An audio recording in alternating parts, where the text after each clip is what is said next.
عقل و تدبیر ما ساخته تربیت روحی و معلوماتی است که تا امروز انداخته‌ایم.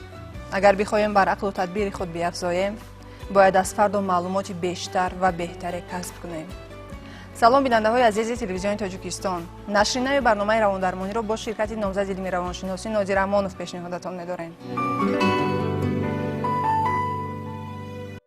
جوانی از شهر دوشنبه می‌نویسند که ما 5 برادریم. 4 برادرم عائله دارند و زندگی مستقلانه دارند. برادرانم را از جان زیادتر دوست می‌دارم و احترامشان را به جا می‌آورم. هرچند که با محبت و نرمی با آنها سخن می‌گویم، اما در جواب به من درشتی می‌کنند. در پی چنین مناسبت بعضاً فکرهای بد به سرم می‌آید. اساس عائله محبت است، اما معامله بد برادران عائله را برایم به زندان مبدل کردند. چرا آنها با من چنین مناسبتی سرد می‌کنند؟ در زندگی اصلا خوشبختی انسان از مناسبت خود انسان به اطرافیان و اطرافیان نسبت به شخص البته معلوم می‌شود و تا کدام اندازه خودش را انسان خوشبخت حس می‌کند یا بدبخت، این وابستگی از مناسبت او با دیگران است. و در وقتی که ما با دیگران مناسبت می‌کنیم، عجیبشون است که در نظر شخص فقط همون خصلت‌های خوب و گفتار و رفتار خوبی خودش در خاطرش میماند و خصلت‌های منفی و گفتار منفی، عملی منفی خودش رو انسان دیدن نمیتونه، درک کردن نمیتونه، چرا فراموش میکند.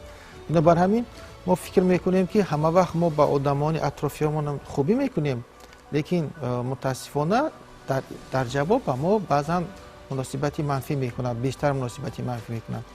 و وقتی که مناسبت آدمان ویران میشود، باید آدم درک کند که پس در این ویران شوی مناسبت نه یک طرف گناهکار است، بلکه هر دو طرف. چون که یک آدم خوب و یک آدم بد با دیگر مراسا کردن میتوانند. وقتی که دو طرف کمبودی ظاهر میکند، بعد مناسبت ها ویران میشود. برای همین هم پسیخولوژها میگن که مناسبت من با آدمان این موقع من است. یعنی اگر مناسبت من با آدمان خوب باشد، موقع من بلند میشد، یعنی آبروی من بلندتر میشود. اگر مناسبت من با آدمان کاسته باشد، خطاگی داشته باشد و باشد کمبودی داشته باشد، اونگاه موقع من در نزد آدمان پایان میشود، یعنی من در نزد آدمان قدردان نمیشم. بنابر همین هم از سوال همین کس معلوم میشود که این کس از یک طرف نیتی نیک دارند که نیمی دولت است، الکی میخواهند که مناسبتشون خوب باشد، کوشش هم میکنند، این البته خوب است، لیکن در برابر این باید درک کنند که حاضرم در کجای در یگون گفتار، در یگون عمل، البته به خطاگی راه میدهند، باید گفتار خود رو، عمل خود رو، رفتار خود رو با یک بارگر با تحلیل نمایند. تحلیل کرده، در پروسس تحلیل کردن خطاگی خود رو شاید درک کنند، فهمند که مثلا بعضی گفتارشان خطا است، بعضی رفتارشان خطا است، بعضی عملشان خطا است. باز توانند که در هر یک لحظه زندگی باز گفتار و رفتار عملی خود را بهتر کنند، چی در مناسبت به خود برادران، چی در مناسبت به مثلا عائله آنها، مناسبت به پدر و مادر خود. باید کمی باز تغییرات وارد کردن در کار، باز اون رو سطح اون رو بالاتر برداشتن در کار. به خاطر اونی که دیگران مناسبتش رو به ما تغییر دهند، ما باید فعال باشیم، مبارز باشیم، ما خودمون اول مناسبتمون رو باز هم بهتر کنیم به همه اطرافیان.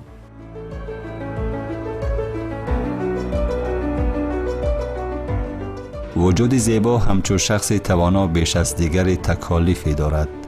باید که خوب و مهربان و بخشنده باشد.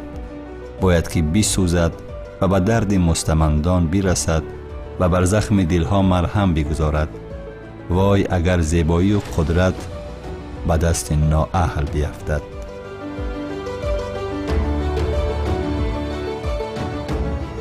شمشاد از ناحیه فرخار می نویسند که من بسیار خواب‌آلود و کم حرکتم.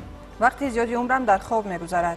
چی کار کردنم را نمیدونم و من چی توصیه می‌دهید؟ این کس طبیعتاً فلگماتیک هستند. فلگماتیک‌ها اصلا آدمانی کم گپ میشن، کم حرکت میشوند و آنها راستی که خواب را دوست می‌دارند.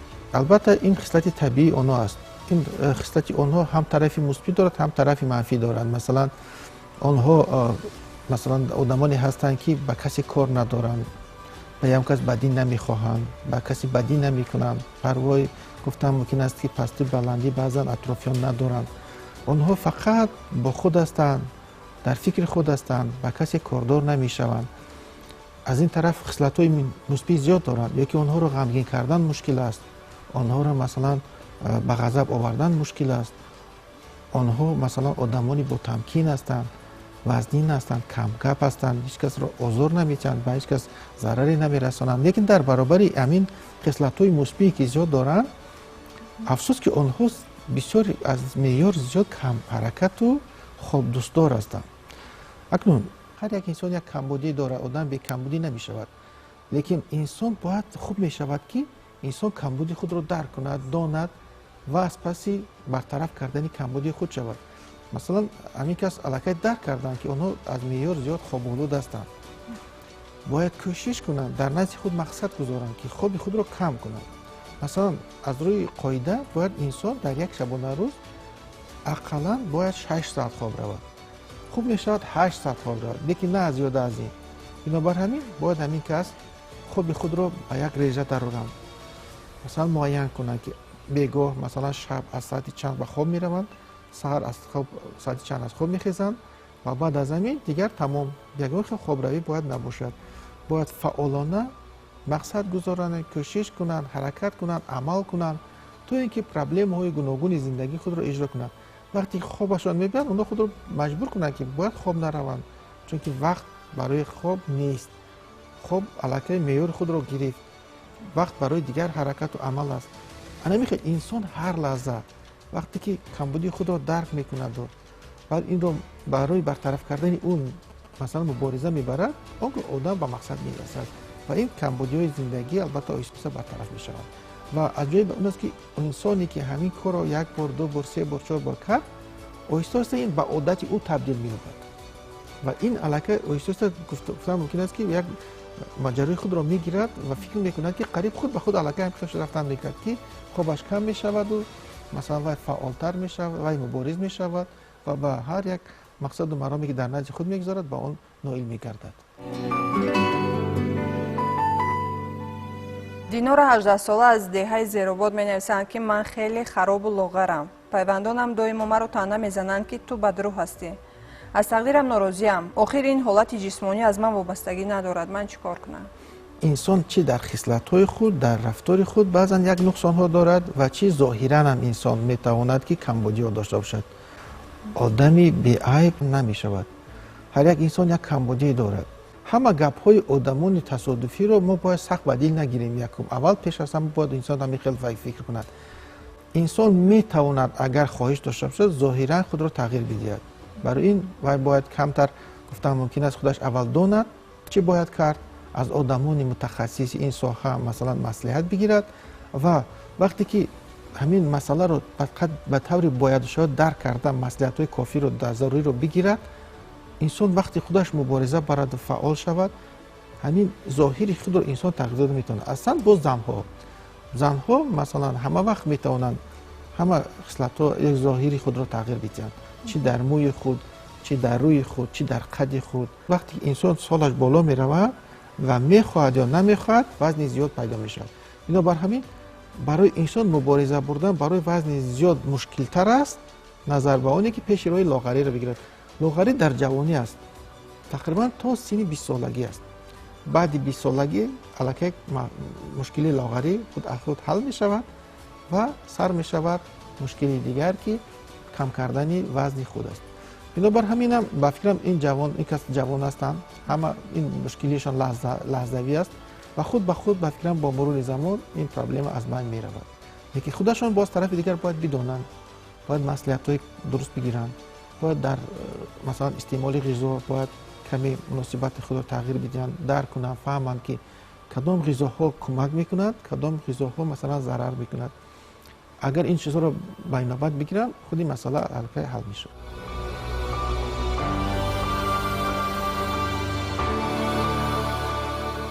ما همیشه نمیتوانیم اشخاص را مجبور کنیم، ولی با سخن نکو میتوانیم آنها را بر سر لطف بیاوریم.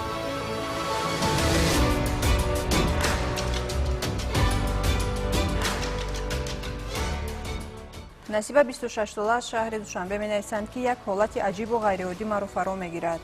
بعضا تا حد فراموش خاطر میشوم که عقلم دیگر به چیزی نمیگیرد و دقتم به یک نقطه بند می شود. این حالت تقریبا 10-15 دقیقه دوام می کند.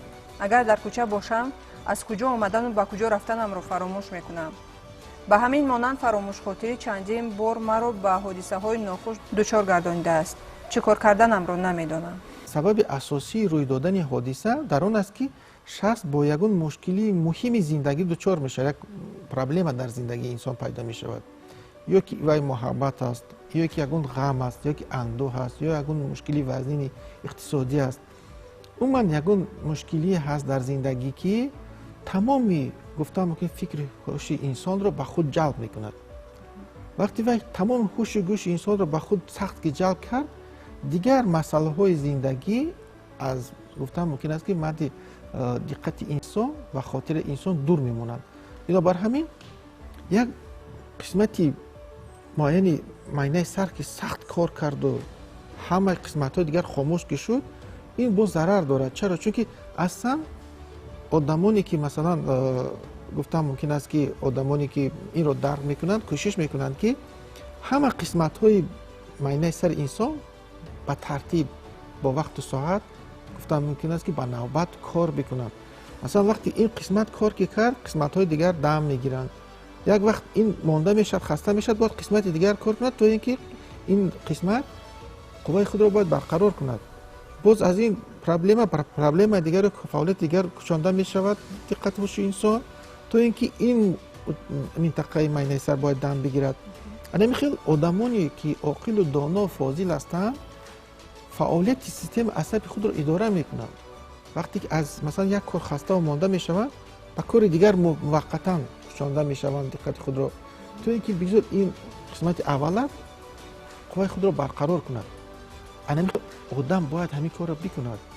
одам бояд ба як масъала дода нашавад, як проблемаро дуру дароз фикр накунад, чунки ҳамон қисмати майнаи сар сахт монда ва хаста мешаваду дигар участкаҳои майнаи сар хоб мераванд ва ин масъала ин участкае ки бисёр монда ва хаста шуд метавонад ба торҳои асабӣ вай канда ҳам шавад ва ба касалии рӯҳӣ бад оварда тавонад. барои ҳамин инсон бояд вақти худро чунон гузаронад ки ба ҳама кор кам бояд диққат зиёд. масалан доимо ба як кор дода нашавад.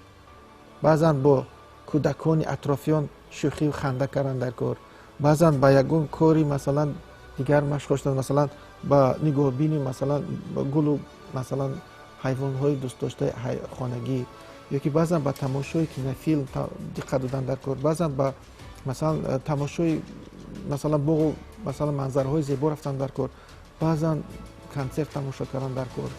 ман кӯшиш кардам дар кор ки дар зиндагии одам ҳама чи рангобаранг шавад. рангобарангӣ диққати инсонро аз як фаъолият ба фаъолияти дигар мекушонад ва майнаи сари одам дуруст кор мекунад, солим мешавад. бинобар ҳамин як проблема майнаи сари маро баъд безобита намекунад ва анамин масъалаи фаромӯшхотирам дар ҳамин аст ки як участка сахт мондаву хаста ки шуд, анамин гуфтан торҳои асаби ҳамин майнаи сар баъд ба ҳар гуна нуқсонҳо оварда мерасонад. бинобар ҳамин ба ин қисмат пеш аз ҳама маслиҳат медиҳам ки дар зиндагии худро ба як тартиб дарорад, як реҷа дарорад. масалан ба ҳар як кор вақти муайян ҷудо кунад. вақту соаташ ки расид боз ба кори дигар, ба машғулияти дигар, ба истироҳат дода шавад, дам бигирад, хӯроки дӯстдоштаашро пазад, либоси дӯстдоштаашро пӯшида ба тамошои масалан манзараҳои зебо бирояд, бо рафиқон ҳамсӯҳбат шавад, ман корҳои гуногуни дӯстдоштаашро иҷро кунад. анами хел оҳиста оҳиста баъд он минтақаи асабие ки мондаву хаста шудааст дам мегирад, анами нуқсонҳо аз байн меравад. бояд кӯшиш кунанд ки ҳозирам дер нашуда онҳо бояд ҳама вақт бо худ як дафтарчаи хотиравӣ дошта бошанд. масалан саҳар вақте ки аз хоб мехезанд, бояд онҳо дар дафтарчаашон тамоми гуфтан мумкин аст ки элементҳои зиндагиашон ҳамин рӯзаашонро нависанд ки масалан имрӯз бояд ба кадом корҳо машғул шавад, якум, дуюм, сеюм, ҳатто вақташа нависад ки масалан 1 соат ба ин, 2 соат ба вай, 1 соат ба ин, 3 соат ба вай, аз рӯи вақтам онҳоро тақсим кунад ва ҳар замон вақте ки ба куҷое ки нами чӣ кор мекунад, ба ҳамин дафтарчае ки дар паҳлуаш ҳаст як бор нигоҳ кунад ки кадом кор шуд, кадом кор нашуд, кадом кор шуд, кадом кор нашуд ва кадом кор бояд чӣ гуна шавад. ҳар замон вақте ки ба ҳамин дафтарча нигоҳ мекунад, анамин масъалае ки ҳозир мо гуфтем ки тамоман хотираш гум мешавад ё در کجا بودن چیکار کردنش گم میکنن، انمی که از بین میره. لیکن بغیر از این خیلی باز ما گفتیم باید با کارهای گوناگون مشغول شوند تا اینکه عصب خود رو دم بدهند. منوچهر از ناحیه مومن‌آباد می‌نویسند که 2 سال می‌شود که اویله بنیاد کرده ایم. از چیز کمبودی نداریم. ولی 3 ماه باز مناسبت همسرم با من تماما تغییر یافته است. بهانه‌های گوناگون پیش آورده پیوسته با من نزاع می‌کند. جدا شدن می‌خواهد. ولی من او را دوست می‌دارم. نمی‌دانم چرا او تغییر یافت. چی باید کرد؟ منوچهر باید پیش از همه درک بکند که همسرش هم تو به یگون اساس مناسبتش تغییر نمی‌یابد. یگون چه هست، چی در گفتار و چی در رفتار منوچهر یگون تغییراتی هست که یا که یگون خصلتی هست که به همسرش مخول نیست. اینا بر همین باید منوچهر پیش از همه یک تحقیقات خوردی گفتن ممکن است که پسیکولوژی گذارد. در صحبت با همسرش باید کوشش کند بفهمد که مثلا کدام خصلت‌های مرد رو همسرش مثلا میپسندد و فکر وی مردی ایدئالی چگونه است. همین خیلی برای این سوال‌ها برای باید از همسرش بفهمد که همسرش کدام با همسرش چگونه مردها پسند است. همسرش وقتی این خصلت‌ها رو نامبر میکند باید منوچهر این خصلت‌ها رو برای خود ازیاد کرده بگیرد. انمون چه خیلی که نامبر میکند همسرش همون چیزها رو خصلت‌های انسانی مردی رو باید منوچهر در خود همین خصلت‌ها رو پیدا کند.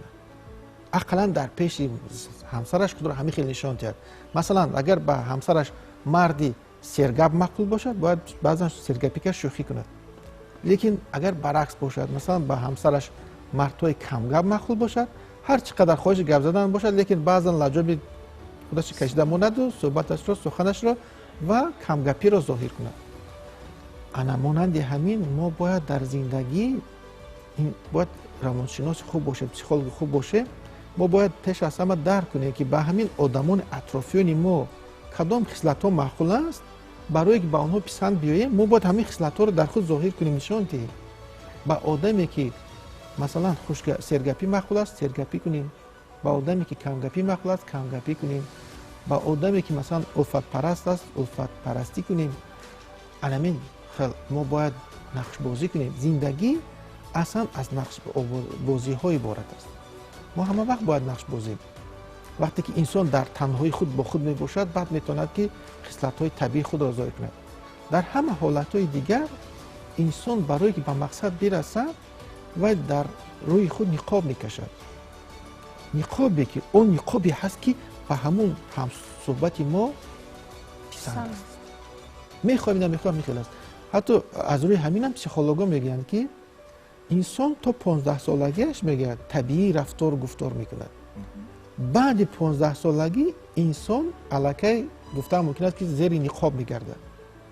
انسانی با شعور زیر نقاب میگرده. چرا؟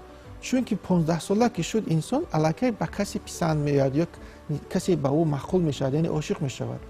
به خاطری که به همون دوست داشتهش مخول شود جوانی 15 ساله الکی خصلت هایی که به وی معقول است همون خصلت ها رو در خود پیدا میکند یعنی نقاب میکشد. وی مثلا بعضا شوخ است سرگپ است به وی که همون دوست داشته شوخی سرگپی معقول نیست و از بحر شوخی سرگپی دست میکشد در حضور همون دوست داشتهش. همین نقاب است. اما هر یک انسان اصلا در جامعه با شخص دیگر وقتی هم صحبت میشود در مناسبت در همکاری میشود همه انسان نقاب میکشد. بنابر همین و منوچهر من میخواستم مثلا که او باید علاقه داندن برای خود معین کند که به همسرش کدام خصلت‌ها معقول است با همین خصلت‌ها که به خود نقاب کشیده با همسرش مناسبت کند. آهسته آهسته در سیمای او همسرش همون شخص ایدئالی رو میبیند و محبت اونو برمیگردد. باز عشق و محبت از نو گفتم میتونه برقرار میشود. باز در آینده اونو خوشبختی به چشم میرسد.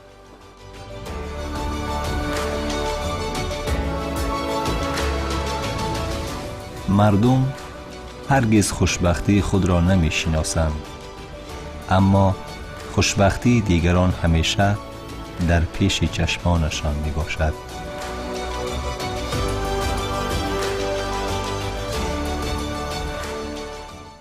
مفتور از شهر راغون می‌نویسند که عصب‌هایم تا درجه خرابند که یک مشکلی ناچیز در نظرم به مثل کوه بزرگ می‌تابد. خودم را اداره کردن نمی‌توانم. راه خلاصی را می‌جویم. در حقیقت همین خیلی هم هست. عصب‌های ما یک معیار دارند. آنها گفتن ممکن است که منبع قوه و انرژی آنها بی‌آخر نیست. بنابر همین هر چیزی که میگن عصب خود رو از عصب خود فقط ما کشیده باید همه چیز رو نگیریم، بلکه به عصب خود انرژی دهیم، قوت دهیم، روح نو دهیم. اکنون برای این چیکار باید کرد؟ برای این پیش از همه ما باید اول یک بار خود ما قانون و قاعده های همین حالت روحی انسان رو درک کنیم که انسان حالت روحی انسان نمیتواند که به انتها فعالیت کند. همه چی طلبات ها دارد. حالت روحی انسان هم طلبات های خودش دارد.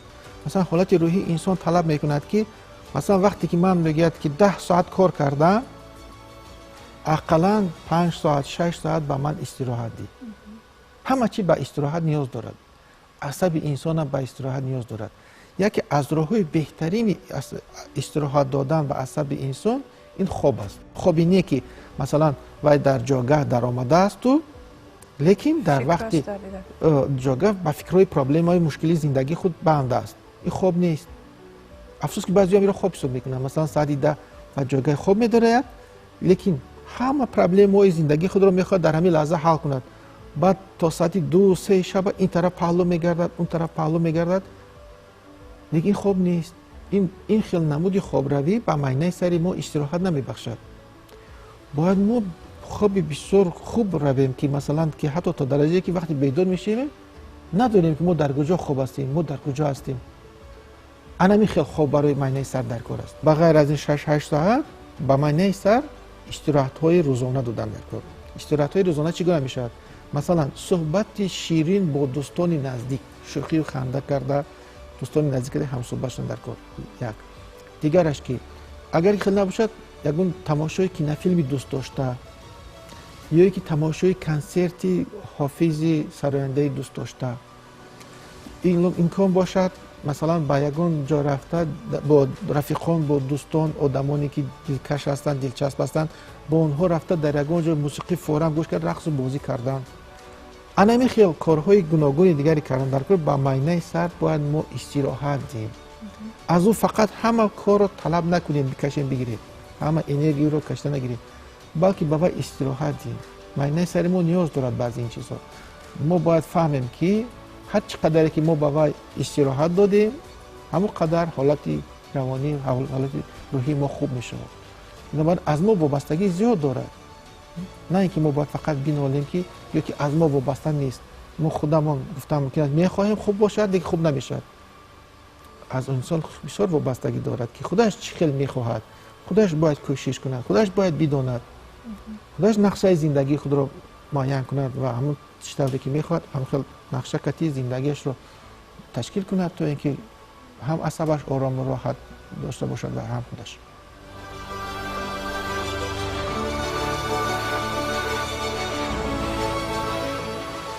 گاه از پشه فیلم می سازیم. یک مشکلات ناچیز را خیلی بزرگ می کنیم و در نظر ما همه چیز مشکل، ناممکن و بی بقا می گردد. اگر به هر عامل و حادثه های زندگیمان چون باد گذرنده بنگریم می بینیم که غم ما همه بیهوده بوده است.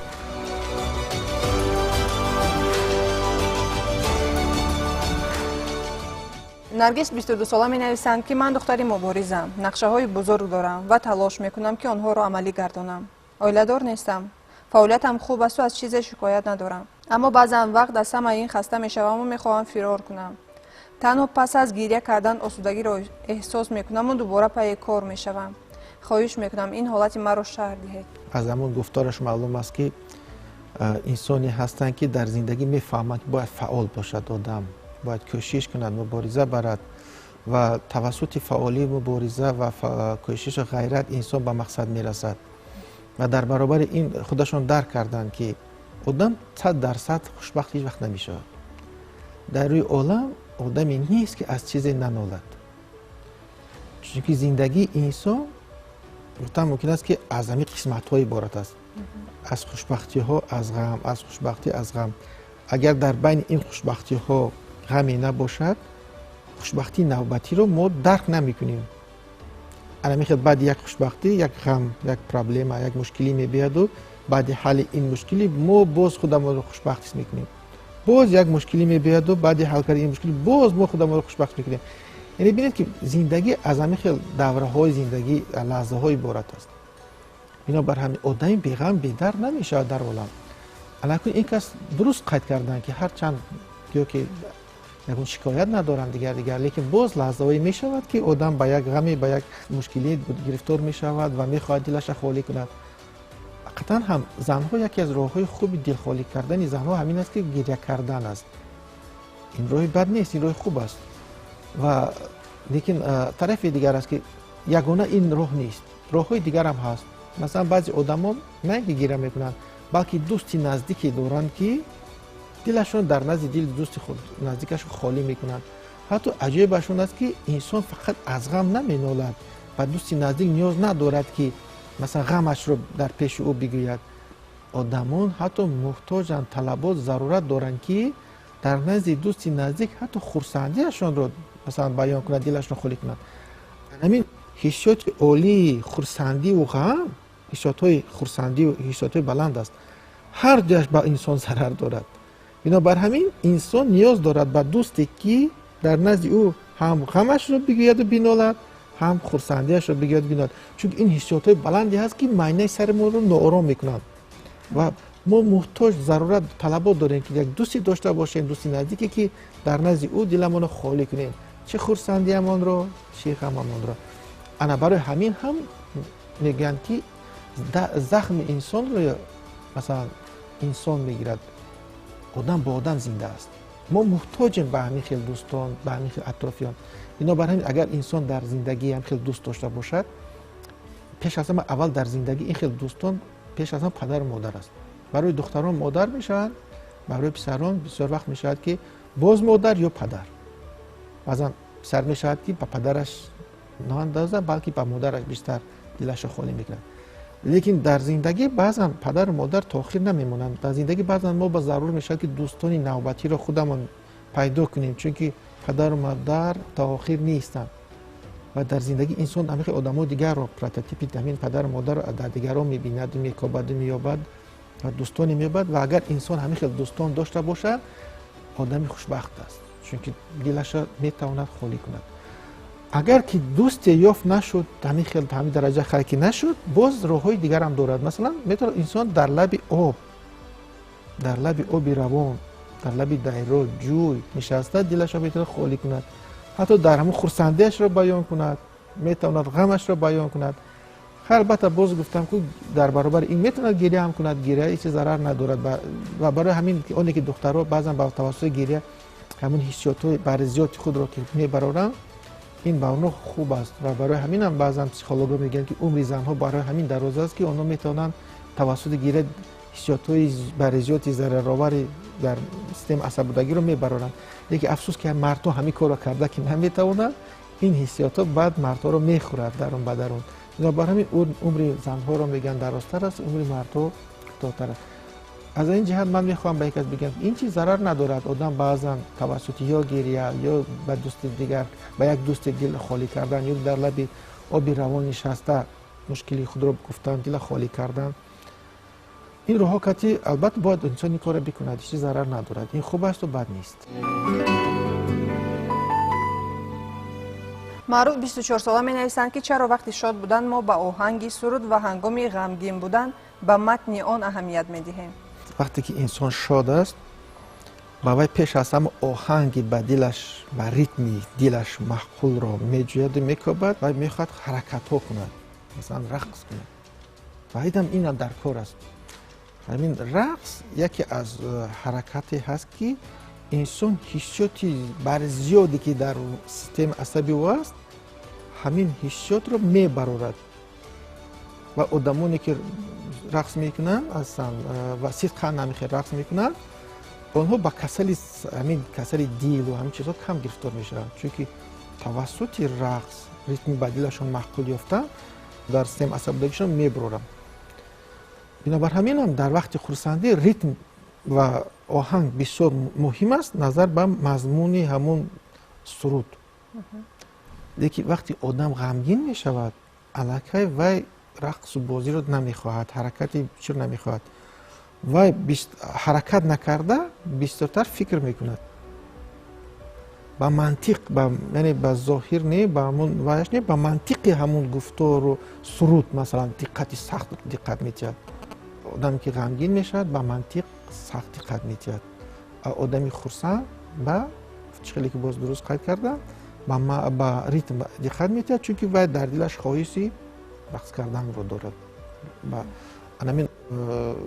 در همین لحظه ها اگر اعتبار تید که مثلا یکون سرود رو مثلا از کسی میگه که کدام سرودی کدام سراینده رو نامبر کند، آدم خرسندی که در توی تماشا اون رو گوش کرده است و این موسیقی رو تکرار کرده میتوند، لیکن خود شعر رو عیناً گفته نمیتوند.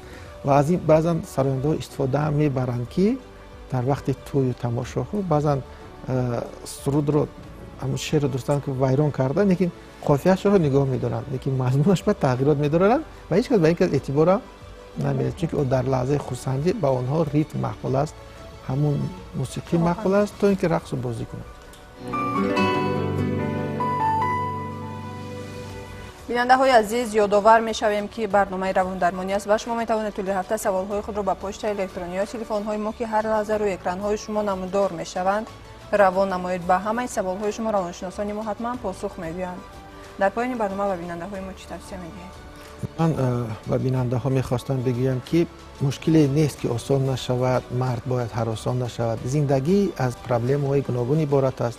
ما باید البته راه افتاده نشویم، باید گفتم ممکن است که کوشش کنیم، غیرت کنیم، فعال باشیم، مبارز شویم و این مشکلی ها رو پس سر کردن می‌توانیم و در آخر هر یک مشکلی یک خوشبختی است، چون که انسان وقتی به مقصد خود رسید خود رو خوشبخت می‌کند. بنابر همین ما باید فعال باشیم، مبارز باشیم و کوشش کنیم. غم دارویی است که وجود ما را برای شادی و خوشی پاک و آماده می‌سازد. امروز به سوال‌های شما پاسخ گفتند نامزد علم روانشناسی نادر امانوف. بیننده های عزیز، شما می توانید وابسته به حالت‌های روانی با عنوانی برنامه ما مراجعت نمایید. نزدیکان خود را احتیاط کنید. تا دیدار دیگر، سلامت باشید.